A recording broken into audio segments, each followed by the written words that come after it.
पावसाळी अधिवेशनादरम्यान सर्वपक्षीय बैठक होणार आहे आणि त्या बैठकीलाही हाकेंना बोलावलं जाईल।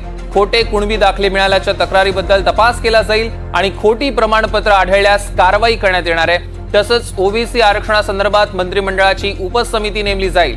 आज ओबीसी नेत्यांचं शिष्टमंडळ मुख्यमंत्री आणि उपमुख्यमंत्र्यांना भेटलं आणि त्यामध्ये हे महत्त्वाचे निर्णय झालेत। या बैठकीला छगन भुजबळ, प्रकाश शेंडगे, गोपीचंद पडळकर, पंकजा मुंडे, धनंजय मुंडे उपस्थित होते आणि या बैठकीतल्या निर्णयांची माहिती गेल्या 9 दिवसांपासून उपोषण करणाऱ्या लक्ष्मण हाकेंना दिली जाईल आणि त्यांना उपोषण सोडण्याची विनंती करण्यात येणार आहे।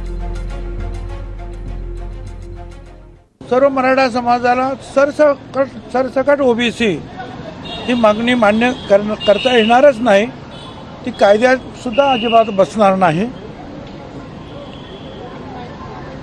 कुणावरही आम्ही अन्याय होऊ देणार नाही। मंत्रिमंडळामध्ये जशी मराठा समाजाचे प्रश्न सोडवण्यासाठी मंत्र्यांची समिती आहे, तशी ओबीसी भटक्या विमुक्त समाजाच्या समस्या सोडवण्यासाठी समिती निर्माण करण्यात येईल। की खोटी सर्टिफिकेट कुणालाही दिली जाणार नाही। ते कुणबी दाखले असे असतील खोटे, आम्ही तपासू।